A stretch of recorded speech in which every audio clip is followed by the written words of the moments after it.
नमस्कार दोस्तों, जय हिंद जय भारत। कैसे हैं आप सभी लोग। उम्मीद करते हैं कि आप सभी लोग भी अच्छे होंगे।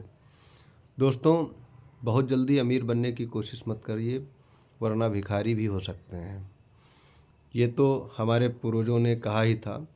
एक जीता जागता आप लोगों को एग्जाम्पल देना चाहता हूँ, जिससे बहुत ही सावधान रहने की ज़रूरत है।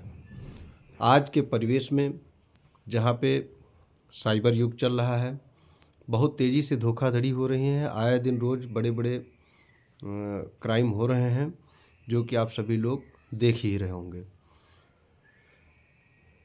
अमीर बनने की बात है तो बहुत से लोगों पे कॉल आ भी चुकी होगी, नहीं आई होगी तो मैं बता रहा हूँ। एक कॉल चल रही है जिसमें कि केबीसी की तरफ से कॉल आती है।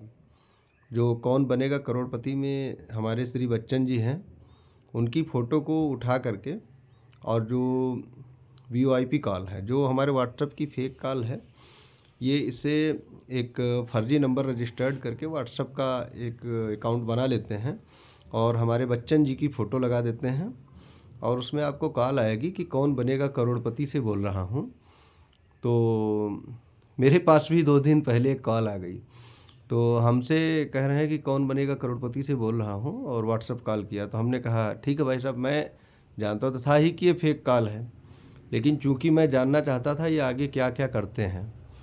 तो उसने कहा कि सर बधाई हो, आपका नंबर जो है कौन बनेगा करोड़पति में सिलेक्ट हो गया है। हमने कहा अरे वाह, ये तो बड़ी खुशी की बात है, तो हमें कुछ पैसा वैसा मिलेगा। उन्होंने कहा हाँ सर, आपका वैसे तो प्लान तो करोड़ का था, लेकिन आपका नंबर थोड़ा पीछे रह गया, इस प्रकार से कहा ताकि हमको कोई डाउट ना हो, और आप अभी केवल जो है 15 लाख रुपए जीतेंगे। हमने कहा अरे वाह, ये तो हमारी ज़िंदगी के लिए बहुत अच्छा वो है कि बिना मेहनत किए ही जो है हमारा कौन बनेगा करोड़पति में नंबर आ गया। तो अभी तक कंपटीशन देना पड़ता था, मैंने ऐसा कहा।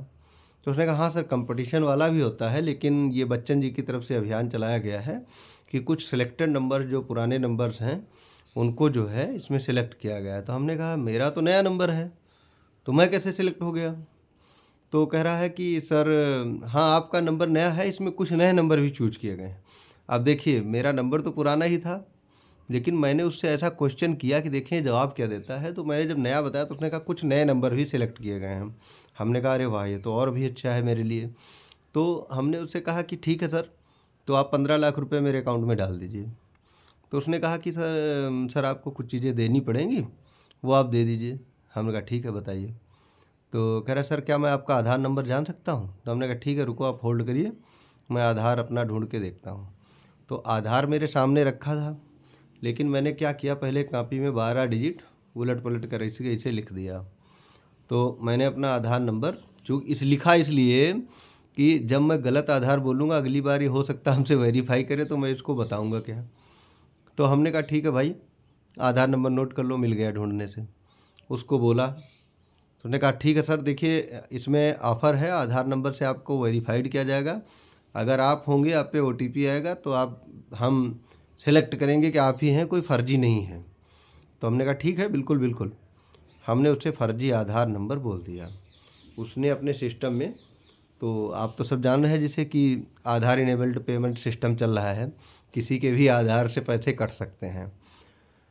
उसने आधार नंबर को डाला, जब हमारे से डिडक्ट नहीं हुआ कोई अकाउंट, तो उसने फिर से आधार नंबर डाला। जब आधार नंबर डाला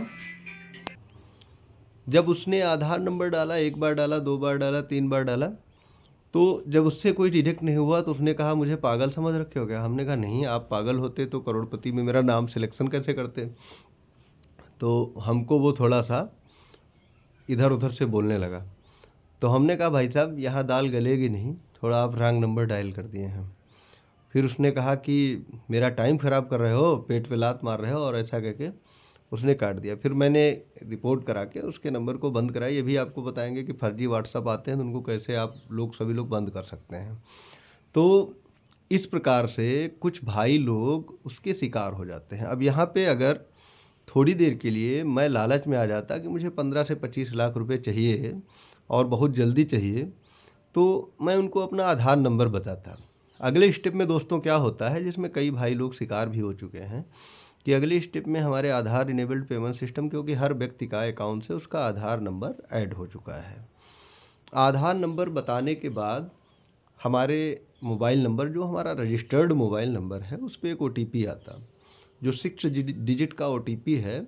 ये डालने के बाद उसके पास सीधे पेमेंट का सिस्टम आ जाता है। उससे 20,000 30,000 जो भी हमारा आधार से 30,000 तक की लिमिट है। कुछ लोग तो लिमिट फ्री करा रखे हैं, तो उनके में 50,000 50,000 70,000 1 लाख भी कट जाता है। तो अगले स्टेप में वो हमसे पैसे काट लेता और फिर हम हो जाते साइबर क्राइम के शिकार। तो दोस्तों, आप सभी को पहला स्टेप जो इस समय जागरूकता प्रचार प्रसार चल रहा है, उसमें आपको ध्यान रखना है कि कभी भी बैंक मैनेजर आपसे ओटीपी नहीं पूछते। आप सभी को यह भी बताना चाह रहा हूं कि ये तो ठगी का केबीसी का था। इसी प्रकार से जो है कई लोगों के पास रात कॉल आते हैं कि मैं एसबीआई बैंक से मैनेजर बोल रहा हूं, या एसबीआई बैंक का वर्कर बोल रहा हूं, पीएनबी से बोल रहा हूं, एचडीएफसी आईसीआईसी से बोल रहा हूं। तमाम बैंकों के नाम बता करके आपसे जिस बैंक का खाता होता है उससे वो क्या करते हैं, कहते हैं सर आपका एटीएम जो है ये रिजेक्ट हो चुका है, इसको मैं अपडेट करना चाहता हूँ। तो हर व्यक्ति कहता है ठीक है अपडेट कर दीजिए, इसमें कोई इशू नहीं है। लेकिन जब वो क्या करता है कि हमको ओटीपी भेजता है, तो आप ये ध्यान दे दें, ओटीपी को नहीं बताना है। आपसे अगर कोई कॉल करता है, नॉन पर्सन करता है, ठीक है कर दिया, आप उठा लीजिए। वो कह रहे हैं कि मैं आपके अकाउंट को अपडेट करना चाहूँ, ठीक है भाई कर दीजिए। अब आपसे कुछ पूछ रहा है, मुझे नहीं पता। आपसे अज्ञात व्यक्ति अगर आपका नाम भी पूछ रहा है तो आप कदापि ना बताएं। अगर कोई बैंक का वर्कर है तो उसके पास ऑलरेडी डाटा उपलब्ध है कि आप कौन हैं, आपके पिता का नाम क्या है, आपका गांव क्या है। वो खुद आपसे बताएगा कि मैं फला बोल रहा हूँ, आपका नाम फला है, आपके पिता का नाम है। पुलिस का अगर कोई हो तो पुलिस के पास भी हर व्यक्ति का डाटा उपलब्ध है। वो खुद आपसे अपने हिसाब से बात करेंगे। आपसे कोई भी पुलिस का व्यक्ति, बैंक का व्यक्ति या कोई भी जो है ओटीपी नहीं पूछता है। जो ओटीपी पूछेगा वो जान लीजिए पक्का प्योर एंड श्योर वो साइबर क्राइम कर रहा है। और आप ओटीपी कदापि ना बताएं, नहीं तो करोड़पति के चक्कर में भिखारी भी बनना पड़ सकता है और आपको दर दर भटकना पड़ सकता है। अपने ही पैसों के लिए आप गली गली चक्कर लगाएंगे, बहुत लंबी प्रक्रिया है, बहुत परेशानी उठानी पड़ सकती है। अगर किसी के साथ ऐसा क्राइम हो जाता है, बाय द वे किसी प्रकार धोखा हो जाता है, तो आप तत्काल जो है हमारे गृह मंत्रालय मेच्छे का नंबर जो है आप 1930 1930 मिलाएं।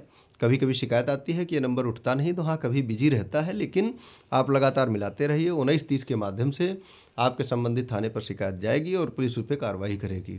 अन्य कोई जानकारी चाहिए हो तो आप मुझे मेरे अकाउंट पर मैसेज के द्वारा भी पूछ सकते हैं, कमेंट के द्वारा पूछ सकते हैं। हम कोशिश करेंगे आपको उसका उचित जवाब दिया जाए। और जिसके लिए आप मुझे इंस्टा पर दीक्षित साइबर क्राइम और फेसबुक पर हृदय दीक्षित और यूट्यूब पर भी दीक्षित फ्रेंड के नाम से फॉलो कर सकते हैं। जय हिंद, जय भारत।